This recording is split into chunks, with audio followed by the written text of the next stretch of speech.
Hi, everybody. How are you? So, for those of you who watched the first part of this particular interview with my esteemed guest on the right side of the screen, Mr. Bill Dolan, big boss of Spirit Media, um, you will remember that we asked a few questions like what does it mean to exist? What is harder to change or to stay the same? What does it mean to have enough? What's the difference between success and happiness? If these questions tickle your fancy, but you did not watch the first parts of this interview, please click on the link below in the description and go watch the first part first. For the rest of you who come from the first parts, welcome back again. This is part 2 of the first interview with Mr. Bill Dolan. Bill, welcome again. How are you? Great to be here. So good to be here. I've been looking forward to this. Ditto, actually, yes. Our last conversation had me really, really calm, and your playing experience really got stuck in my mind. You know, this whole thing of we hear about near-death experiences and people going through near-death experiences and things like that, but very rarely do we actually have the opportunity to, metaphorically speaking, camera to camera, have a conversation with somebody who's actually lived and been through one. You know, so that really just, once again, put things in perspective for me, you know. And I was very apt because the last question we ended for part 1 of this interview was, what does it mean for you to exist? Shall we continue, sir? I'm ready. I'm ready. I know you are. I can see it in your face. I'll tell you, I specifically made a point not to think about these questions because I wanted it to be from the heart. I want it to be organic. So you're going to get, I think the thing that I'll just say that's exciting about the questions you ask and the nature of this project that you're doing is that you give people the freedom sometimes to process things that they haven't processed. And I think that's going to be a really fun aspect of the things that you're doing because you're going to hear answers that have been spoken for the very first time for some people. And when they say it, they will be as enlightened as you will be when you hear it, because there's power in asking the question, power in processing, and then power in sharing. So it's a great process, and I'm excited to see what comes out. Hey, this is why I like speaking to you. You get it. You're absolutely right. Some background information for you guys watching this. I have a list of nearly 200 people that I'm in the process of reaching out to do interviews, people from all different walks of life. So far, at least in every single interview, I've asked these questions, right? At least 2 or 3 times. It happens that I get completely different answers. Now, for those of you who might not know, I ask the exact same questions to every single participant, right? Today, we are going to start with one of my favorite questions. The question I asked the very first time, probably, maybe when I was 5 or 6. Yes. Wow. And today, Bill, I shall be asking this question to you. Ready? Ready. Let's go. Mr. Bill Dolan, what do you understand as the self? When I think about the question, the first thing came to my mind actually was, at what point did I realize that I was an independent organism somehow in the universe? And I didn't go back a million years. I was just going back to thinking when I was 1 or when I was 2. And the idea of the recognition that I am independent and at the same time interdependent with others. And so the recognition of the role I play in the world, the role I play related to others, and the role I play related to the cosmos and God and the divine. Um, I think the idea of self is something that continues to um, develop. It develops because every time we learn something new, really the understanding of self happens in context because we aren't isolated. We do live in a world. We do, even as I'm sitting here and I'm looking at my surroundings and recognizing how different those are from other people's surroundings, how I was brought up, who my parents were, um, the television I watched. Oh my gosh, the media I have consumed has so shaped me in some ways, in very powerful ways, in some ways, in some negative ways. And they have become a part of who I am, whether I like it or not. And so I recognize that the idea of self, me, and everybody else is such a combination of biological, sociological, psychological influences that have contributed to what I am here today. And where it gets good is when you take the time to think about not just who you are, but what you're thinking, to actually observe what you're thinking, to actually observe what you're feeling, and to be able to step away just enough, because it's hard to do that, because it's hard to be objective when you're yourself. But there's so much insight that comes when you are able to try as much as you can to see yourself, to hear yourself, to feel yourself. And when you do that, it gives you such a better understanding of not only what contributed to who you are today, but to help navigate what you desire to be tomorrow.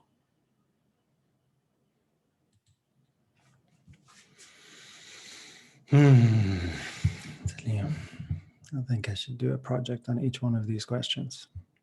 they're they're big they're big questions, so we could go down a lot of different rabbit holes with those. Just Yeah. listening, yeah. And then because you're so calm as well, right? you know how, and you would understand this. So with music, like, it's not so much the music that makes the music, it's the space between the music that makes the music, right? And conversation is the same. It's breathing, there's a gap between the words. Like, you've this very lovely flow when you speak, especially when you get into it. And that, of course, kind of triggers some subconscious questions on the other side of the camera, you know? Yeah. The self itself, the self itself, right? Mm-hmm. So while I was listening to you, I was just observing my subconscious mind and whatever washing machine stuff is going on in there. Mm-hmm. And I played with the thoughts that just the fact that we actually think of ourselves as individuals separates us. And this separation from individuals, everybody else, is actually this great illusion that makes us think that I am different, I am alone. Mm-hmm. because we hang on to this idea of identity. I have to have, I have to. But in the animal kingdom, I mean, I've never met a dog that walked up to me and introduced himself. Well, actually, I have. Yeah, in the As I was tradition. saying, I have actually. Dog might not be a good example as an animal. Yeah, let's go for reptile. Pick a Exactly. Yeah, we try something different. Right, thicker skin. Yeah. No, yeah, but yeah, we are really the only species that consciously goes, I want to separate myself from you. When we look at, right, so the Buddhist view or the Taoist view, or even before that, right, the first religion in Egypt 5,000-6,000 years ago was called Ma'ata, right, and it was based on you as my brother, sister, father, mother, cousin. We have to look after each other, right? In Africa, they still have that. It's called Ubuntu, and it translates into I exist because you exist. And none of this Western I am. Yet, if you go, I am is probably the most two powerful words that you can put next to each other in any sentence completely. So it's very double-edged, asking what is the self, because the self exists. Just the fact that it exists creates a separation. I'll throw this out, and it's interesting. There's a great author whose name escapes me that studied this area, and he goes back looking at history for about 6,000 years as best as he can track the writings and the sociological behaviors of different groups of people. And he's identified what he believes are 40-year cycles that go from me to we, to me to we, to me. And again, I can't speak with authority on it because he was the one that did the research, but I found it very fascinating. He made a great case for these trends that do seem to exist, where we do have very self-centric cycles. And after we have gone through that cycle and the recognition of how short-sighted and limited the me cycle is, we move into a we cycle. Turn it around. And then it goes for a while, and then there's a turn of behavior and it slides back into a me cycle. And it's fascinating. It's a worthy read, and I think it lets us know the mindset that all of us have, that we go from me to we, to me to we. And um, not to dig too much deeper, but I host a room on Clubhouse, and we talk about issues. We call it uncomfortable conversations, and we talk about things about racism and prejudice and justice and equity and inclusion. And what does that look like in the world? And the thing that's fascinating that came out with this last one, because we had people from all over the world call in with their different stories and experiences. And something that I believe with all my heart that I've witnessed is that hurting people hurt other people. And one of the characteristics of hurting people is they tend to look inside because they're busy trying to address their wounds. They're more me than we when you hurt. And if you have an entire culture of people looking at me, it's not always an act of selfishness. Sometimes it's an act of self-preservation. Sometimes it's an act of simply being consumed by pain, whatever form that comes in. And when people are in pain, you move from potentially being a doctor to being a patient all the time. But if we're in a place where we can break through our own healing, it also allows us to transition into becoming healers ourselves. And we move from me to we. And we can make more people transition from me to we because we try to break down that pain and turn healing into healers. So that's a big aspect of a me, we, self mindset that has come up only this last week. Ironically enough, if you take just the word and you turn it around, me turns into we, another word, and vice versa. Yeah. You know, love these little things, and just especially in the English language, Yeah. some of the words and where they come from, how they look, and then there are anagrams of this and that. Totally designed. You know, you can see it. I shall say this, and then I shall move on to the next question. Okay. We sit around the same fire. Mm-hmm. Definitely. Now, because of how this we and me just came up, I'm not going to stick with the normal sequence of the questions. Yeah. I'm going to jump 2 questions and then I'll come back again. So for the next question, I would like to ask you, how do you understand the difference between objective and subjective? This is a subject that comes up a lot, especially as it relates to, my work in media, because you hear often people say, tell your story. You need to tell your story. You need to have your voice heard. You need to, and I don't disagree. I think everybody should be able to have a voice, should play a role in the conversation of life.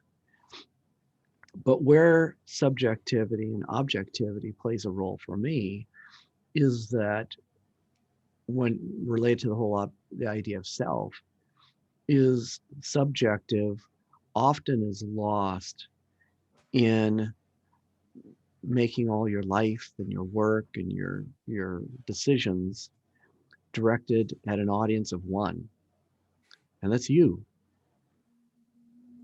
What do you want? How do you feel? What do you want to eat today? What do you want to consume today? What's important to you? What's valuable to you? And objective really forces you to try to say, how can I get out of my own inner echo chamber of thoughts and feelings and try to see what those mean, why they exist, um, where they come from, how can these be used for good, how might these be used for destructive causes. And I think it's literally impossible. It's We can get close to try to be objective about our own life. We can get close. We can go through a lot of exercises and meditation and processes and things like that. But the only way to really, my belief, get real objectivity is to find someone who looks at you objectively, looks at a subject objectively, and can somehow separate themselves from the cacophony of the echo chamber that exists in all of our heads and can freely observe and share. And when I'm doing my work, I always say, we want a partner. Bring in a partner. Have someone who you can bounce things off of. And in the case of a project I'm working on right now, we're working on creative development. We're actually bringing in focus groups in our target audiences that we're trying to work with because we need that objectivity. We're too close to it, way too close to it. And something that I shared only this last week that I think to some degree is the difference between subjectivity and objectivity is the difference between what I call the golden rule and the platinum rule. It's pretty common. I think a lot of people have heard it, but the golden rule is always, do unto others as you would wish done unto you. That's subjective. Platinum rule is do unto others in which they would like done unto them. That requires objectivity. And the more we try to move into that space, not only do I think we produce better results, but it does make that transition from me to we. And it recognizes if my life, in part of its purpose, is to be in service and to make a difference in the lives of others, then the only way I know that is to have a relationship with them and to ask and to objectively come to serve them the best way I can by having a relationship with them.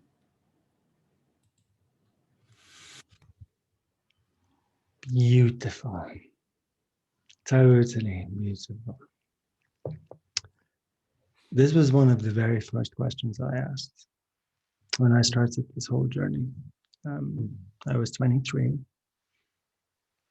and I had an epiphany, a moment of crystal clear clarity of what perception is, right? How we get the information and goes into the ultimate, the spine, sympathetic nervous system, goes into your brain, and I could see it clearly like this. First you have to identify it. How do you know what it is that you're perceiving? How do you know? You recognize it based on identification. Has it been classified, yes or no? So you go into this library, you pull down that thing and you go, yeah, oh yeah, this is what it is. This is how I know. Close it. Has it not been? Okay, yeah, here's a new file. There you go. Now it has been. What's the second thing you do? You justify it, right?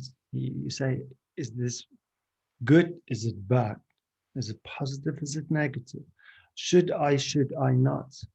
What are people going to think of me if they know that this is what I'm thinking? Right? All of these things. And this is then what drags us from such a beautiful, objective, natural process into subjectivity. And so by definition, it's impossible to be objective because our senses are calibrated to certain frequencies anyways. So there's half of, I don't even know, 99%, let's say hypothetically, of what exists we cannot perceive anyway. So relatively speaking, we are calibrated to, let's say, see that much of that much, which can be that much. We don't know. But what we can do is practice having no opinion, opposed to having a opinion. Practice unconditional acceptance, regardless. Practice being non-biased, non-judgmental. Those things go a very long way, especially the work that I do. I help people recognize subconscious trauma patterns, things that they've been carrying with them since childhood in some cases. Yeah. Very deeply hidden. The thing about an open scar like that is as soon as we feel somebody is poking at us, we feel judged. And this is then when we go, oh. So the reaction turns from a psychological faculty into your body tells you, okay, listen, yeah, I want to protect you. This is why I'm here. Sorry, mind, I'm going to take over now. Let me deal with this. Let me do my job. So you literally go from a thinking being into just a body full of energy and emotions there to protect you. And I know this because I took myself through this process. From the very first time I realized that this happened, to, in retrospect, recognizing it as a process, 3 months. 3 months. And I realized, okay, I reacted like an, excuse my French, asshole now. Why did I react like an asshole? Oh my God, because I got emotionally triggered. I was attached emotionally to a negative. Now, it happens in real time. Real time. right? But it took me about 7 years Mhm. to get there. Wow. So totally get it. And it's interesting how you talk about that idea of having emotional triggers. One of the things that happened to me not that long ago, this isn't like a deep, profound thought here, but I was playing with the kids and I somehow did something to my back. And I've only now learned that it is a muscle group in my lower back, but it's buried inside other layers of muscle. But because of where it is, it radiates pain. And I think I have pain where I don't really have pain. So sometimes, and I think we do this emotionally, we do it intellectually, we do it spiritually. So we're busy trying to rub out pain that's radiant, that it really isn't the root cause. And, I'm putting ointments on other parts of my back, going, well, this is going to make it feel better. Ultimately, it doesn't. Putting on the ointment made me feel a little bit better, but didn't deal with the root cause. And, you know, I think we deal with that kind of radiant pain issue all the time. And it's only when you, like, getting back to the core question about subjectivity and objectivity, I needed someone to come and actually poke me in my real pain point Exactly. to make me realize what it was. It's like, thank you. And that's what friends do. Totally. Yes. I have yet to meet an unscarred person. You know, I have yet to meet a whole individual. Well, I will just say, I think the scarred person is the whole individual. That's the beauty of it. It's the beauty of it. It's that not to jump to cliches, but I've heard people say that your tests become your testimony, your mess Thank becomes you. your message. And there's so much beauty in the human experience. Um, I mean, there's there it's hard to find beauty in an empty, untouched petri dish. Because it's not there. Nothing there. It's not there. But a holding pattern.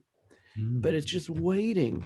And when you look at the human experience, it's not only the thing that makes the richness of our life experience, but it is also the connection that we share. When we could look into the eyes of another person and know, you know what? You have experienced tragedy and triumph. You've experienced hurt and wonder, joy and ecstasy. And you know what? That makes your life experience richer. It expands your world and it gives you empathy and context and wisdom. And every human being is either just coming from tragedy, about to go into tragedy, or smack dab in the middle of some Exactly. tragedy. Exactly. And when we recognize that, we cover it up pretty well because it's not like we want to wear a big thing on our face that says, hi, this tragedy just happened, or I'm hurting Some because people I'm do. I afraid. was walking on the beach today. Sorry for interrupting you, but I saw a guy with a triangle tattoo right on his chest. Right? Some people do it just to Well, put yeah. it. We're terrified of being vulnerable.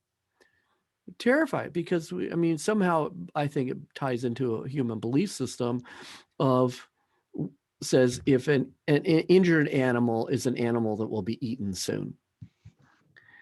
Oh, you're And so if so, the last thing we want to do is look like an injured animal until you realize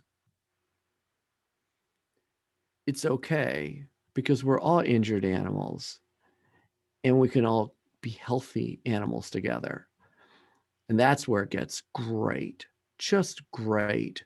And like I said earlier, um, I reference the idea of going from someone who needs to be healed to someone who can now transition into being a healer. And what a breakthrough that is in our world when we aren't so consumed by our pain, but can leverage our pain from context, empathy, and wisdom to heal others. And it's like, man, it gets good. It gets really good. This is the healer comes from initially exploring, trying to find a way to heal his or her own wounds. And it's during this process when we realize that, oh my God, I'm not the only one who experienced this. And then, we wake up and we go, I see you. I see you. I see all of you. I wake up inside this body. What you said just reminded us two things. And so, one, I believe that we are the same consciousness experiencing 8 billion different bodies at the moment, right? 8 billion different people, genetics, epigenetics, experience, relativity, culture, tradition, but the same consciousness. But because everybody is in a different vessel, every part of this consciousness is in a different vessel. Everything is action and reaction. You get born into patterns. And of course, 50% of your space capacity is already taken by you should do this, this is what works, this doesn't work, this is what you should do, this is what you should believe. So by the time you figure out, oh my God, actually I can think for myself, how much of your life is already passed. It's a complicated process, very much. The second thing, as you reminded me of one of the things and her name escapes me.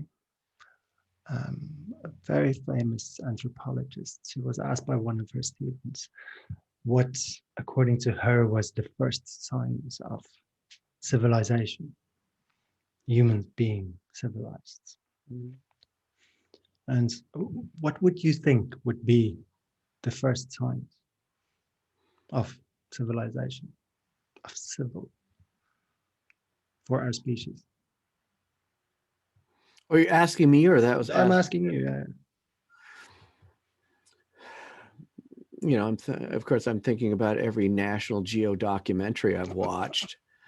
The moment I stuck First reaction, first reaction probably has to do with the recognition that I exist.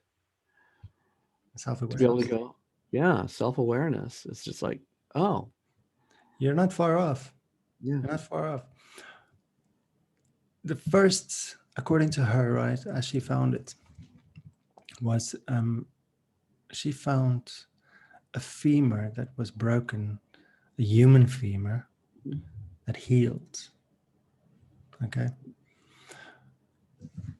In the animal kingdom, an animal with a broken bone dies because there's nothing around him to look after him. Mm-hmm. Right. So to find a human femur that's hundreds of thousands of years old that healed means, I'm getting goosebumps just talking about it. Somebody looks after that individual, protected them and cared for them enough until they could heal. It's so basic, and yet it's the foundation of everything. Yeah. It's a absolutely beautiful thought. Totally. I thought so as well. All right, shall we continue? Yeah. Okay, I'm very conscious of time. The time seems to travel much faster in these moments I spend with you. We are in a special time zone, so it just happens. What role do you think does accepting one's self on the one side versus being accepted by other people on the other side play within the context of achieving happiness? I think it's foundational. It's absolutely foundational. But I go the extra step. And part of it has to do with how I grew up and after my death experience, that I don't accept accepting. My goal is to love. And that's where I think the breakthrough happens.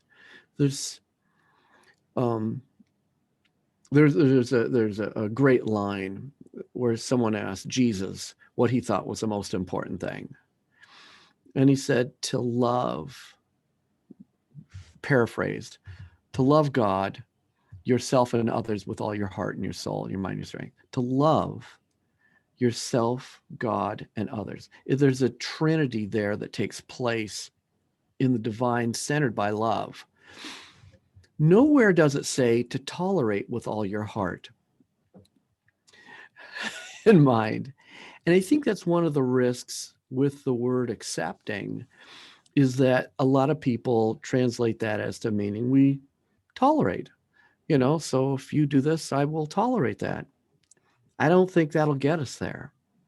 I think what gets us there and what really leads to a rich level of happiness, which I believe comes out of rich relationships, is when we love and we respect and we honor ourselves and others, the divine. I believe it is what I refer in my book is 360-degree love. And to know that, hey, we're humans. We've got issues. There's times that we're not so loving. But if that is our greatest aspiration, to say, I want to love with all my heart, my soul, my mind, and my strength, and that manifests in actions like honoring and respecting and caring and knowing and leaning in and hearing, you do that when you love.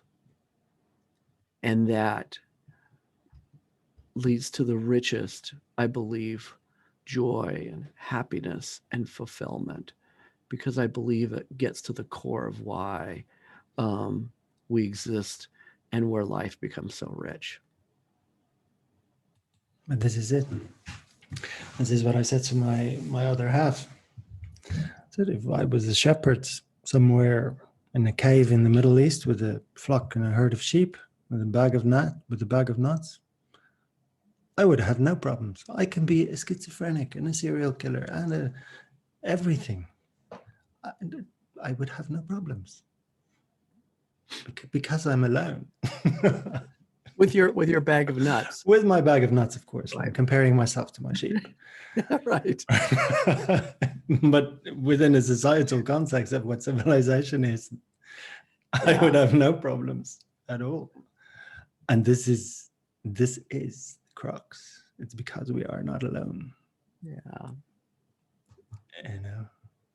It's why that's the answer to everything. Yeah. Because it's not 42. It's because we're not alone. Mm-hmm. As far as in my 42, 41 years on this planet so far, I figured out. Yeah. Yeah. And it fits in so well with you realize how everything is like literally flowing. The answer of the one question flows into the next one. Mm-hmm. The femur, people caring for them, and then you go, well, of course, love. What are you thinking, Marcel? This is what everything is about. And it's totally true. Mm-hmm. We want to belong because we're not alone. And it's just how it is. I often think of stars work the same. They check in on each other every now and again and go, hey, are you still okay? Beautiful. Right, sir, let's go on. Is there anything you would like to add to that? No, I'm just enjoying the concept of two stars just chatting. Exactly, yeah.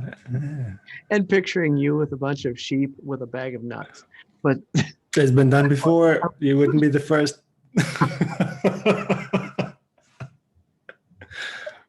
Like, you just reminded me of. Because I don't think sheep eat nuts. I don't, but I don't know. No, but I don't know. Okay. I don't know. I would like to say it depends on how hungry they are, and just based on But I'll then go with you there. I Yeah. don't know. I don't know. I was more working on the premise that the nuts were for me. But yeah, I think this is the framework of your fifth book. Yeah. who are the nuts for? Yeah. Yeah. If Who are the nuts, how nuts? many? Yeah. That's a perfect And number. am I one of them? Am I the nut? Yeah. Yeah. Friedrich Nietzsche said, he said that's a sign of an uneducated man is he who still thinks that the stars are above him. Right. And how I was walking on the beach. So where I am very close to the beach. Right. I was looking at the sun, I was looking at the water, I was looking at the reflection. And as everything was, I could literally see that I'm standing here on the side of the planet and that the sun was there to my right hand side. Right. So I could see that all the stars were actually, well, the stars were not above me. I just had to do that, go right. And if it was night and I was on the moon looking at myself, looking at the stars from the planet, there is no above at all. And it's these teeny things that just, creates this enormous gratefulness. Yeah, it's wonderful. It's hard at the best of the times, but there is a balance, between the good and the bad, the dark and the lights. I think so. Shall we continue? Yes. This one, talking about dark, guess what the next question is? In the darkest times of your life, how did you keep going? That's a great question. Um,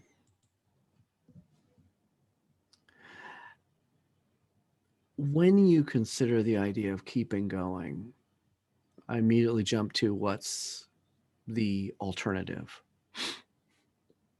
And probably the most extreme alternative would be to stop going by taking my own life. And I feel very fortunate to say that other than one time in fifth grade when Barbara wrote a note back to me and questioned whether she was in love with me and wouldn't kiss me. And I thought about taking my own life as a fifth grader. And the first time I went, oh, it's not worth living anymore. I've never had that question since.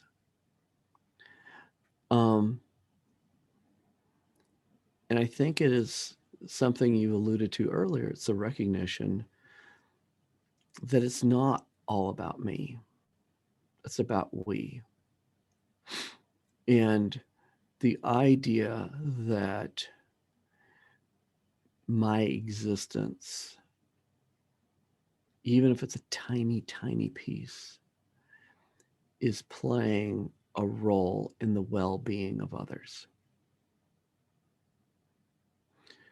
And when things can get really, really, really, really dark, taking a breath and trying to find that thread that says, yeah, no matter how you feel, no matter how disappointed you are, no matter how far what has happened is so far from what you had hoped would happen, your life still has value. And I remember, because I'm involved in the arts and music and television and things like that, I remember writing a song to myself. It was my own self-declaration. And I can't remember all the words to it, but the title of the song is called Press On. And the root of it is the belief that no matter how I feel, the miraculous is happening even when you can't see it. More is going on than you can possibly imagine that go beyond your senses to perceive in this moment.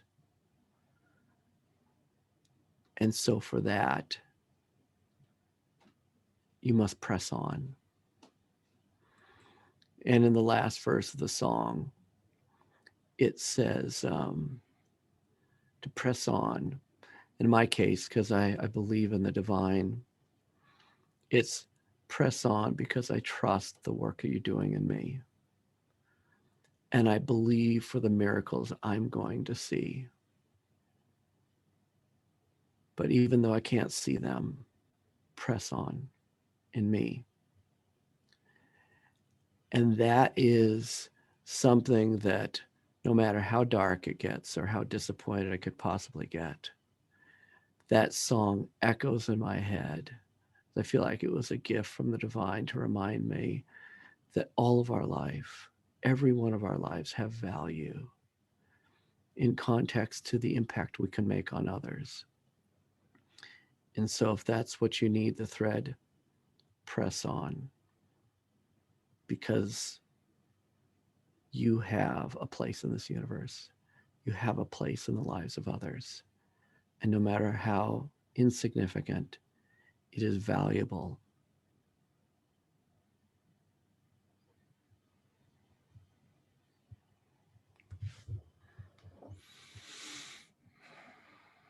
For you guys watching this now, so make no mistake. If you have not already experienced it, you will at some stage find yourself in a place where you feel so stuck that you think there's no way out of this. That place exists. I've been there more than I would care. Sitting here getting tears in my eyes just talking about it. Very hard place to be. Bill has been there. And I know you guys. Some of you are there now as well. Right? So pause this. Go back 5 or 10 minutes and watch this last part again. Right? Sometimes the end is actually the beginning. You're just mistranslating it. Don't forget that. Well, I feel like you answered the next question anyways. What advice would you give for those watching this? Yeah, I would say that, after my death experience, one of the things that keeps me pressing on was for me and my faith and the recognition that I realized that I went from obviously not breathing and not having my heart pumping to a place where I was revived and where today I have a pacemaker in my chest.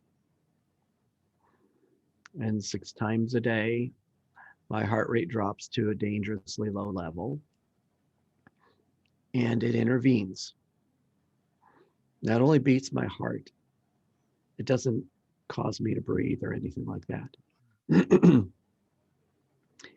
And after my death experience, I had the abundant sense that the next breath I take,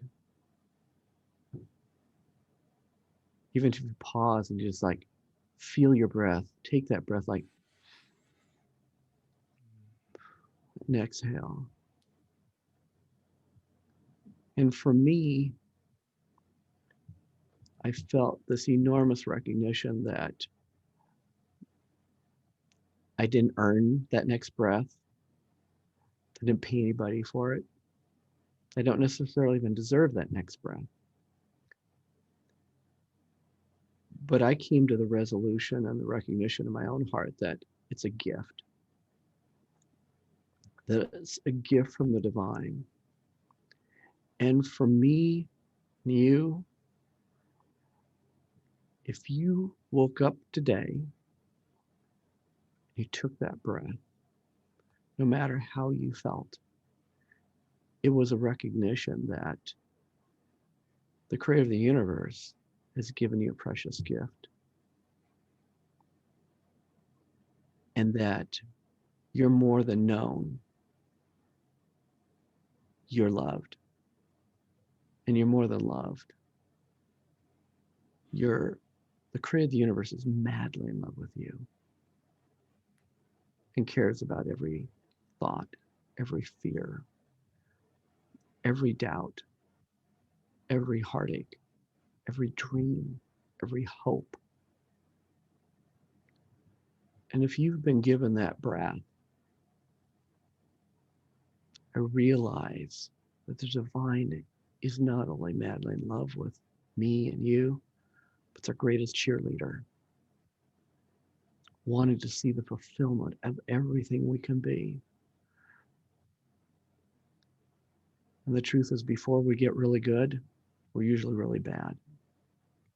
And that's okay. And more Before we bad. feel great,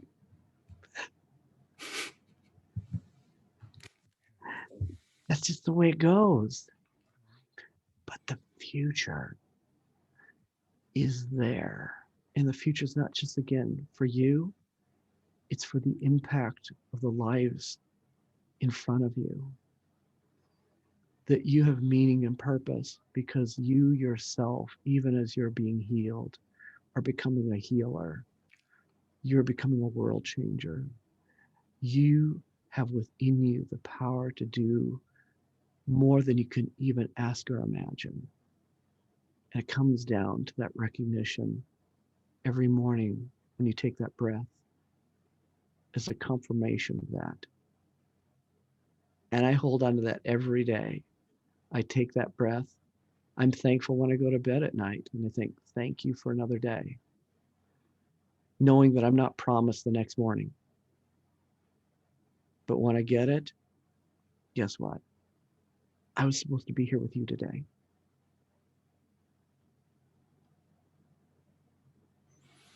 And this, of course, is actually the answer. What is existence? What is the self? What is objective? What is subjective? What is success? What is happiness? What is it? What is anything? What is? What does it mean to be? To breathe? That's as far as I've broken it down.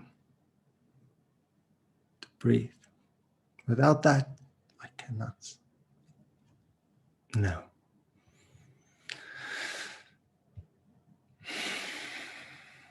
Beautiful.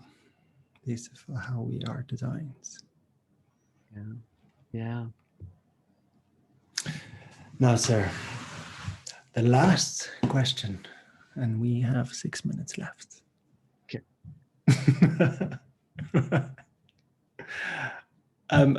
Not many people like to answer this one.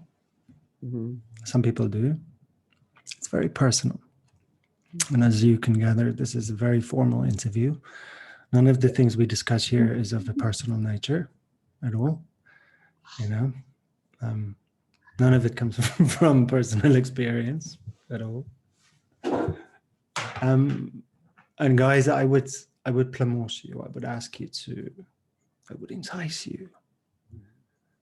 Ask this question to yourselves as well. Mm-hmm. I believe that all of us, because of our genetic makeup, are born into these bodies with a hole that was caused by our ancestors, by our parents, by our grandparents, genetically inside this body. I believe that we're born with a hole in our hearts, and that as we go through our life and the journey, we can come to recognize that hole and then do something about it. So the question, Bill, is, do you still have the hole in your hearts? Or have you found it and healed it? It's a great question. The simple answer is that breath I just took, that hole is filled. So, so, so full.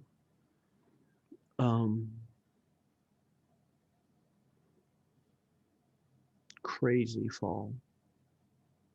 But even as I say that, it doesn't rob me from a choice I could make to empty that hole.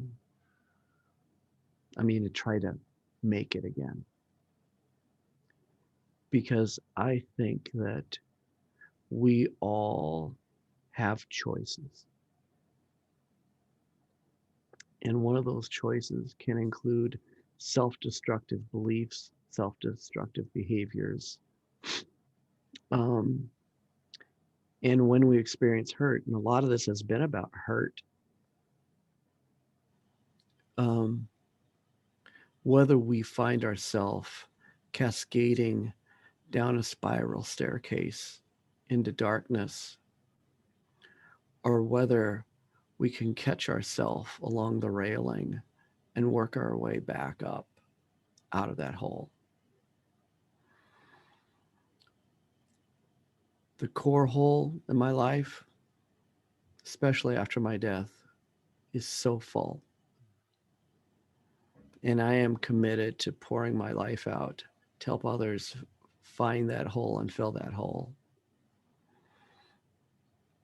But I'm conscious that I have the power to make that whole again. And so I am both filled with love and hope, but also vigilance. Yummy, yummy, like chocolate cake. Totally. One of the things that I always tell the people I work with, we get attached to the idea that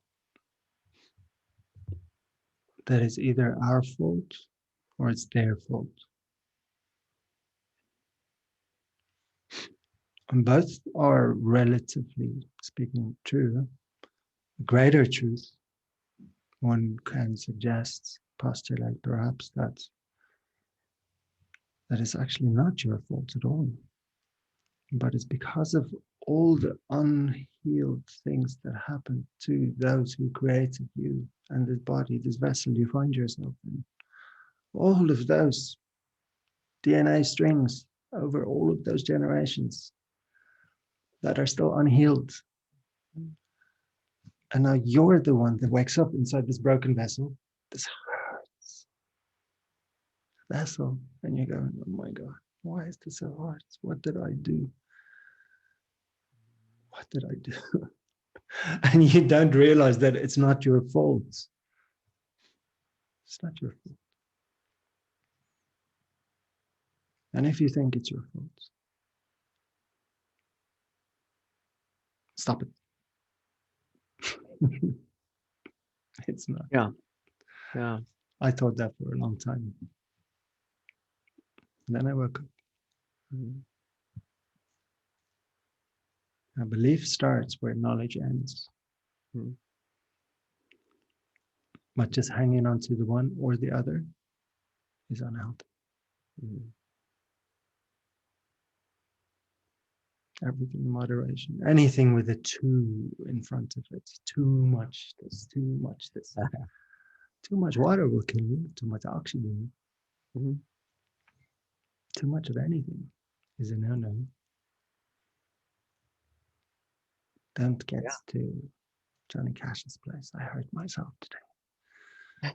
See if I still feel. Don't do that. Yeah. Don't do that. Yeah. Not a good practice. No.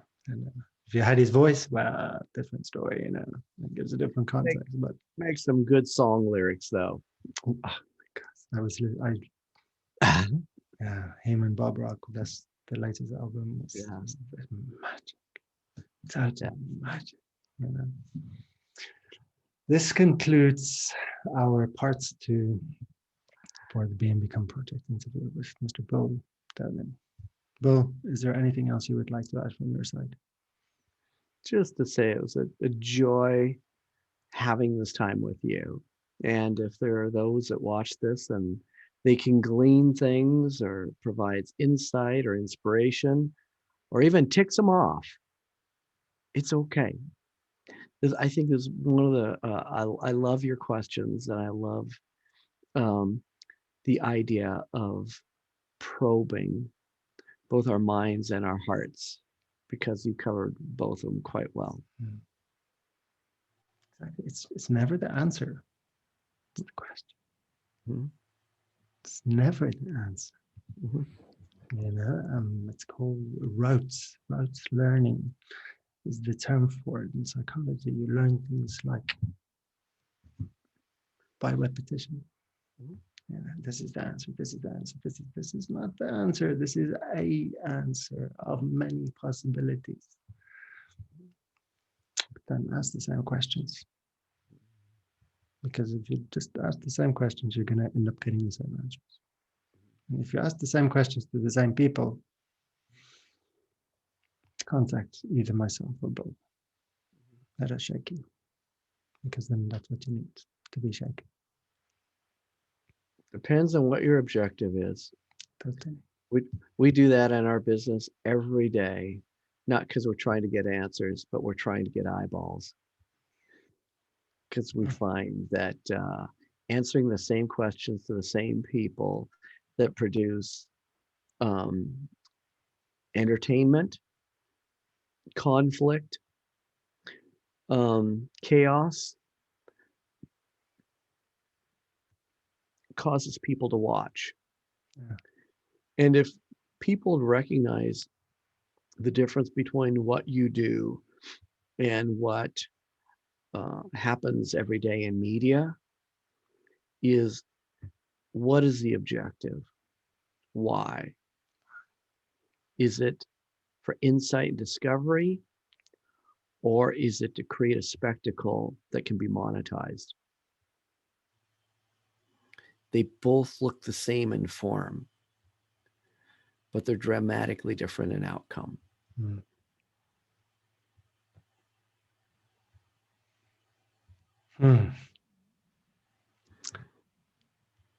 Until the why becomes the how. I await that day. And until then, I will ask every single question I can.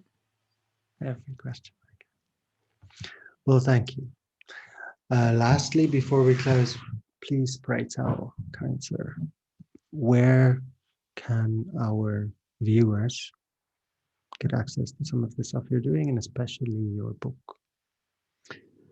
Well, the book can be found on Amazon, but an easy way to reach us simply is to go to the number 7 DRM. It stands for the 7 Disciplines of Relationship Marketing.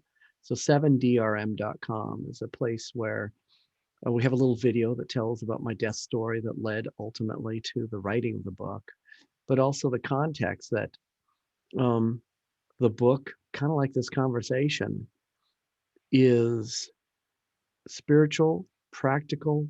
It's based upon life experiences over 30 years in marketing and television that leads to what are the most powerful ways that we see humans, not just connecting and communicating and marketing, but how do we create movements that can have a lasting impact?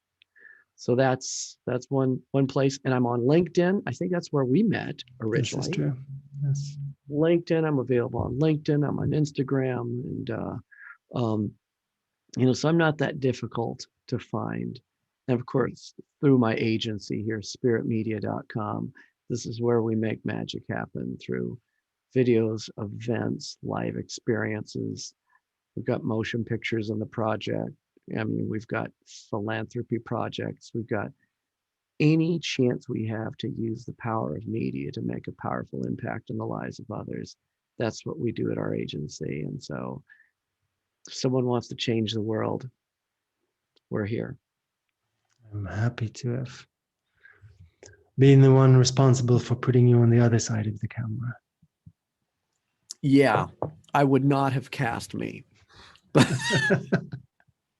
I joke about that all the time because since writing the book, I need to be out there because people do like to have relationships with people. That means you have a relationship with people. And that means, oh my gosh, I have to actually stick my face out there.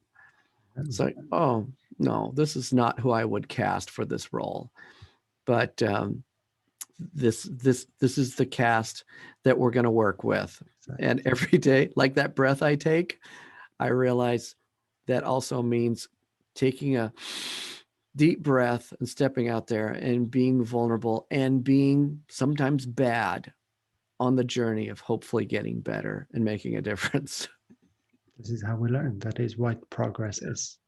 Yeah. So thanks to anybody that endured this, because No. You're watching two men work together to grow together, even as we're doing this. Talking So about you're life. literally watching a metamorphosis. Yeah. You guys, oh my God. I don't know if you can take this. Yeah. So, like I said, I have 200 interviews lined up for you guys watching this. Guys, subscribe, click on the little bell, turn on the notifications. If you personally or somebody you would like to recommend or suggest would like to participate, if you know somebody and you go, oh my God, I would love to hear this person answer that question, click on my contact details. I have an open door policy. Contact me. I will reach out to them and we'll see if we can make magic happen. So from my side, take care.